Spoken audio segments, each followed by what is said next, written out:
Welcome to the Teach Better Talk podcast, your official podcast for the Teach Better Podcast Network, the hub for all things education, brought to you by teachbetter.com. The Teach Better Talk podcast is committed to answering your burning questions through a variety of lenses and bringing new offers to you and your colleagues to help you thrive throughout the school year. My name is Ray Hewart, and we love your questions here on the pod. If you have any questions that you'd love us to consider as topics for future episodes, please share them with us by emailing info@teachbetter.com. How do you authentically connect with families on a consistent basis? This is a great question to highlight as we wrap up our week focusing on those authentic connections. You all know that we have so many tips and tricks. This is a reminder that we need to be doing this even though it's November. This is not a beginning of the year concept. Before we get too far in, I do want to give a shout out to Carrie. Talk about building authentic connections. Talk about to somebody who is constantly utilizing those connections to get some really good blogs over at teachbetter.com/blogs. If you haven't been over there recently, I definitely recommend it. I just saw a blog this morning that had a chocolate chip cookie on it. So it definitely made me hungry as I was reading that brand new blog from a guest blogger. So shout out to Carrie, always managing those connections from our guest blogger. Somebody that I love having a new connection with is our wonderful guest here on the pod today. I'm so excited to introduce. How are you doing, Ari? Great. It's so wonderful, Ray, to be with you today. I'm so excited to dive into today's conversation. You are the guru in authentic connections with families, and not to totally out who you are already, but I just received your book in the mail. And can I just say, I am such a super fan. I have not gotten to dive into the content yet, but I'm kind of a stickler in covers of books. And I think you knocked it out of a park. So before we get too far into the book and what you do, I do want to hear kind of who you are from our listeners who may not be familiar with you yet. So will you share a little bit about who you are and what you do? Absolutely. Yeah, I spent several years as a teacher, high school and elementary, and then spent about a decade as a school leader, and have spent the last 7 years leading the Family Partnerships Department of a district here in Colorado with 56 schools. And it's truly my passion. And I'll tell you a little story about the book cover because it's kind of synchronistic and meaningful. So my first job was at a bookstore when I was 11. As a sixth grader, I got an actual job, and my passion was going to hear authors. I was in LA at the time, and they would come through often. And so one of the things since I was 11 is I've been a book collector. So I collect autographed books and things like that. It's been a passion for decades. And for my book, which was a long journey in the making, so really satisfying, I had to send 12 of my favorite book covers to the art designer. And so I loved that process.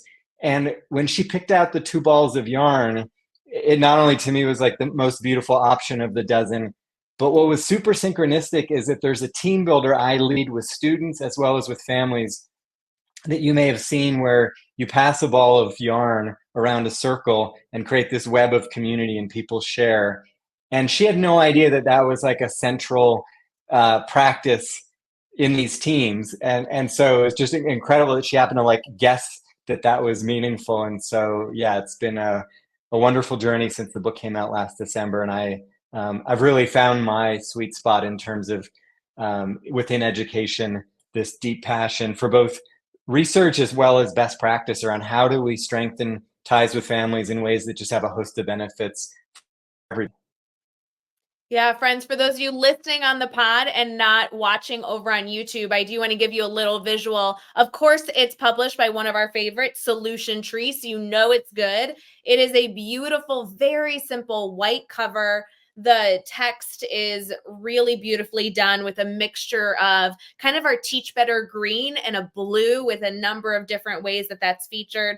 And then there's 2 balls of yarn like Ari was depicting. One's green, one's blue, and they are very simply tied together at the ends. It's really well done, Ari. I'm a fan, and I cannot wait to dive into the book. I kind of needed a book like this to sit by my bedside table and read a few chapters before bed. So I really appreciate you sending this over.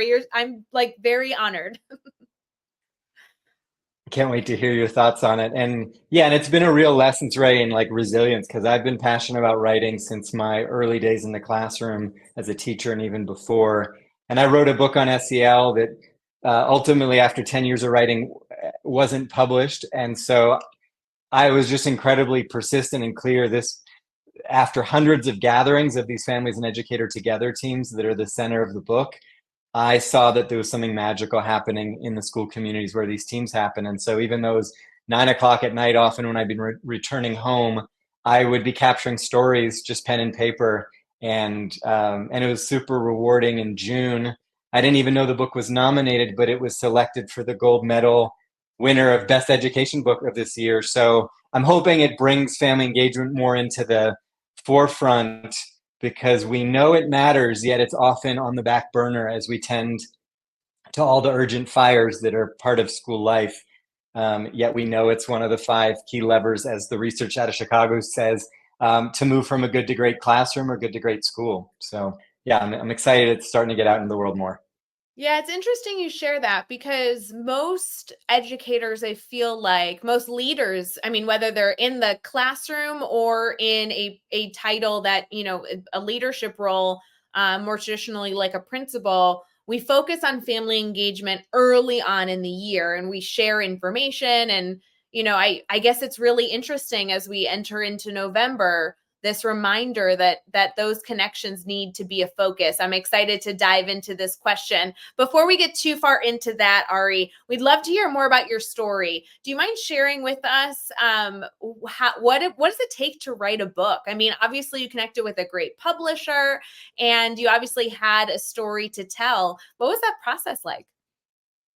Yeah. So I mean, after the many pages of writing, just capturing some of the dialogue and transformational projects that were emerging, it was a disciplined long journey, and a lot of mornings, Ray, where when I wasn't writing over the summer break, I was literally at 5:30 with a 6 month old, my daughter, beside me, like trying to knock out 2, 3 paragraphs because she had motivated me. I knew after she was born it'd be harder to write.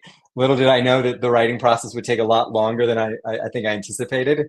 So, and then the editing process was richly rewarding and so much back and forth. So, I mean, I think that's a piece that a lot of times folks who haven't published maybe aren't aware of, in terms of that writing the full draft of a whole book is not even half of the ultimate product. It's even more time goes into the revising, cutting and pasting, adding, and continuing to read other interesting insights, and then want to layer them in, to the book. So it was just a really creative, rewarding journey, and I miss it. I mean, I'm writing a lot of articles nowadays, but nothing like trying to like piece together, a full book. Well, I know that we've asked a lot of authors that have joined the podcast over the years, but a lot of our listeners may be considering getting into the writing space. Maybe they want to start blogging or hoping to someday write a book about their journey in education or the things that they've been able to learn to maybe produce a book for educators that it can be even better. But the process seems so daunting for them. Any tips on how they could possibly get started with that? Yeah, no, I love the question, because I'm at Learning Forward in December. I'm on a panel on educators who want to become authors. So this is Perfect good timing. prep for that. Yes. Yeah, I mean, I guess three things, Ray, like off the top of my head come to mind. One is just simply journaling and writing for the pleasure. And if you're a teacher that doesn't necessarily, I found that reflecting on my teaching with journaling led me to be a better teacher. That moment of almost some self-coaching. So I think that's one piece, is just writing for the value of it, to keep growing in our craft. And then as an idea begins to percolate, maybe on a drive home from school, beginning to collect little vignettes, stories, ideas around that theme, and and starting with blogs, short articles. I mean, I think that's a great setup for wanting to write a book, because you also have an editor often helping to polish it. And I think those would be the 2 main pieces. The third and final one that comes to mind is, of course, in the midst of the busyness of being an educator, trying to read as much as possible. Like, I think I've taken so much inspiration as well as models of how to be a better writer from just trying to basically read everything in the field I could get my hands on these last 7 years. I have to say, even for just like formatting ideas, like I've loved being able to look at different books for, how did they decide to write their tone? How did they decide to format? Sometimes we write books and, you write it messy at first, but then you want to format it in a way that you think might be appealing to your reader, which who knows, maybe your editor is going to change it later, but I mean, formatting can be such a fun way to see different books and stories. Ari, I love those suggestions. I love those ideas. I know that you're full of so many more. We're going to get into that leading question and our theme for the week. Stick with us. Quick pause to talk Teach Better social and emotional training with your follow-up package. Trauma-informed and DEI practices in education prioritize understanding and addressing the impact of trauma on students' lives. These practices also emphasize creating inclusive, equitable, and culturally sensitive learning environments where all students feel valued, supported, and have equal access to educational opportunities. Make sure this is happening in your classroom by partnering with the Teach Better team. Head over to teachbetter.com/professional development to look at the 360 model and see how these practices can be retaught and refreshed in your staff as early as next week. How do we authentically connect with our families on a consistent basis? That last part of our question is something I am so excited for Ari to share all about in our focus this week on the pod. Ari, you are such a guru on this topic, and I'm so excited for our community here to get a taste of the tips and tricks that you share. And also, obviously, at the end of the podcast, be able to collect as many resources as possible that you shared and connect with you on social media so they can continue to follow your journey. Where do you see this conversation beginning? Yeah, and I'm thinking, it being November, it's this vital moment to build off the momentum, hopefully, of parent-teacher conferences, which a lot of our schools around the country do in October. And I also am thinking about like next school year, because how we start a relationship sets the tone, of course, for the year. So I would say, quickly, in terms of authentically forging connections with families in a more meaningful way, it might be a welcome back call in August, a postcard, a letter, asking families, critical piece, like in the first month of the school year, how do you want to be communicated with? Because we often just do what's convenient for us as educators, and we're all about differentiation with our students. I feel strongly we have to do the same with families, because oftentimes they're telling us in many settings, email doesn't work for me, please text, or a phone call every couple months would mean so much, or a photo of my child in action while they're learning with 2 or 3 words would mean more than any other communication you've sent this year. So I think getting some of those practices in place in the fall, I'd say it's never too late also for relationship-centered home visits. That's a practice that I've identified as kind of one of our top 3 or 4 in the district that I serve, that just builds relationships and trust quickly. Another practice, Ray, that I'm a huge fan of, and to this day, it still holds as much value as when I started as an assistant principal making positive phone calls about 15, 16 years ago. It can be positive postcards, it can be a positive text, positive email, but surprising a family and ideally having the student there with you, everyone's uplifted, motivated, and it also softens families where they see, wow, this surprised me. And they're a little more open the next time, where there might need to be a more challenging conversation, or it's just a normal, neutral conversation. That outreach has made a huge difference. So I would say that's a great strategy to begin to earn trust early on. Another one that I really love is us beginning to use apps to communicate more. So one that we use often is Talking Points, and it takes away the language barrier of, oh, I can't communicate with those certain families because I don't speak that language. It translates into more than 150 languages, allows families to text back, allows educators to start using video more often, which a lot of families at our Families and Educator Together gatherings are saying they really value more video and more text. So So those are just, yeah, a handful of strategies that seem to have a high impact and also don't take a lot of time, which is, of course, one of our most precious resources.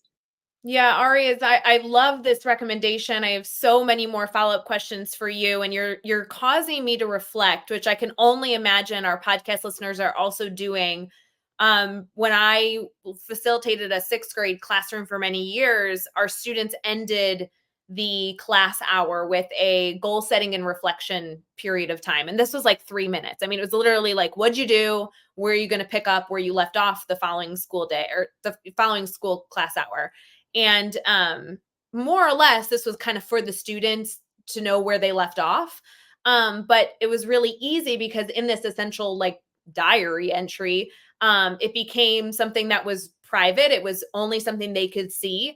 I also could see it as their teacher. And it just so happened that it was an account that was shared with their parents. So every day they were also communicating with their parent what they did during their 45-minute math class and what they were going to be doing the following day. And now that you're saying that, I'm reflecting back. It's funny. Once I started to use that app, I had so many like less questions from parents. They were always like, well, we know what's going on with you. Like, they come to parent teacher conferences and they're like, well, we have no questions for you because they felt like they had so much access and so much communication. So I love that you're sharing this other app, which I think you talked about it being called Talking Points, which really, again, just gives more access for communication. Yeah, absolutely. And you're reminding me, Ray, I mean, at the middle and high school level, I've seen great partnerships being forged between educators and families when it's said that it's, tricky in secondary. And I'm thinking about, our teams have one story that I always remember is in the spring of the first year at one of our middle schools, a Spanish speaking mom said, I'm so frustrated that I'm finding out now in April that my kid is failing. Why didn't I know in January, February, and March? And just speaking of this theme, which still is pervasive of why am I only getting to chat with the teacher at conferences and not much between those or after those? And so what the school did in hearing her concern was really simplistic and brilliant at the same time. Like the principal carves out every 4 to 6 weeks time for teachers in a staff meeting to text 4 or 5 families with updates of, here, your student's struggling in my class. Let's partner and turn this around. And that's just been a huge shift. About 200 families get a text during those 10, 15 minutes. They're able to easily engage with the teacher. They don't have to figure out what their extension or phone number is. So it's little practices like that where often the school leader is building in the time to really expose teachers to some of these really great practices that are efficient and really impactful. Yeah, I love the reminder that there are apps out there to help with that communication. Even just the introduction for those of you who, need this little encouragement and reminder that you can use AI to even help you craft those messages. So if you're somebody who is maybe anxious reaching out to families because you feel like you need a script or you're not sure if your emails are worded properly, feel free to be using those tools, obviously keeping students' information as private as possible, but utilizing those to help you. Because I know that for me, every time I wrote a parent email, I was going next door and being like, hey, Miss Goldberg, can you read this? Because before I send it, I want to make sure I didn't miss a period and I have all my capital letters and everything set perfectly. Ari, if you had to give a piece of advice to a veteran teacher who feels like they've used all the toolboxes of tips and tricks to connect with parents and just, kind of feels like this is an area where they've done enough and tried everything out there, what strategy or tip would you kind of push? What direction would you encourage them to go in? Yeah, I love the question. I think it'd be intentionality. It'd be reflecting on, do you make positive calls consistently? And if you have been utilizing that practice in the past, like, can you systematize it? So for me as a principal, for instance, it was every Friday for 15 minutes at this designated time. For teacher, it might be during a planned time. I made those calls. It was often the most rewarding part of my week. So it might also be saying that veteran teacher, do you consistently do home visits, and are they really focused primarily on relationships and trust?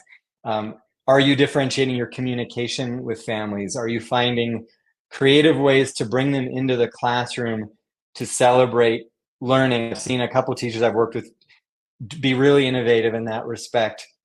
So those would be a couple key pieces of what are you doing beyond the status quo on a weekly basis that really deepens relationship, and are you using the data from back to school night and conferences to not give up on the families that you didn't interface with? And really, I often help some of our high schools make calls to many families when they don't have a Spanish speaker on staff. Those calls take me, Ray, like a minute to a minute and a half, and it ups the likelihood that that family comes to a Families and Educator Together team gathering or engages in some other way. Like, families are hungry to meet us, and we just have to find more channels and better channels, I think, to reach out to them. Such a powerful reminder. And friends, I want to encourage you, this is not to add another element to your to-do list. Some key elements that I've really heard Ari reiterate is using apps to help you be more efficient, adding some systems. He really emphasized making it systematic, so it's something that you don't have to think about.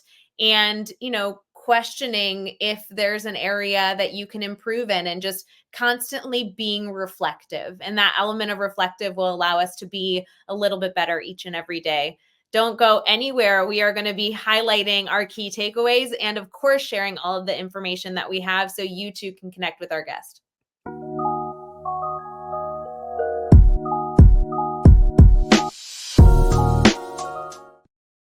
As we wrap up today's conversation and the theme for the week, I want to make sure that you get to connect with our guest. Ari, before we get into your contact information, website, and of course, where we can grab the book, I want to make sure that we highlight a key takeaway from today's episode. If you had to highlight one element that our community could take away from this episode, what is the one key thing you hope they walk away with? Yeah, I would say carving out time to pick up the phone. It's kind of old-fashioned, but it's deeply appreciated, to call a couple families a week or a month, and to see not only what that means for them, but what it ultimately means for you in terms of feeling more connected to the families of your students. And the other piece, Ray, would be around these best practices I've talked about, to push on your principal and say, hey, the research shows family partnerships is one of the keys to becoming a great school. Can you give us 10, 15 minutes once a month to engage in these positive calls or another practice, so we're not having to do it beyond all the other things we're doing already? That would powerful. Ari, how can our community stay connected to you? Could you mind sharing your social media, where we can grab the book, any websites maybe we can bring you into our community schools as well? Absolutely. Yeah. So I can be reached easily by email, arigerzon@gmail.com. Easy to find on LinkedIn, Ari Gerzon-Kessler, as well as on Facebook, if that's a better pathway. And the book is available at Solution Tree, as well as Amazon, Barnes & Noble, and other spots. And I'm really passionate to lead trainings, coach, do keynotes, particularly in this area of family partnerships, but other areas as well, for schools and districts that are just hungry to do this work more efficiently and more impactfully. I love it. And friends, if you are searching for that book on Amazon, it is called On the Same Team. So make sure that you are able to search that title. And of course, if you have any struggle finding Ari's book or getting connected to Ari himself, you can connect with anyone on our team, including myself, and I will make sure to send you those direct links so you can always connect with our guests. Ari, thank you so much for joining the show. It was great to chat with you. Thank you, Ray. This was such an engaging and enjoyable conversation. Really appreciate the opportunity to join the community today.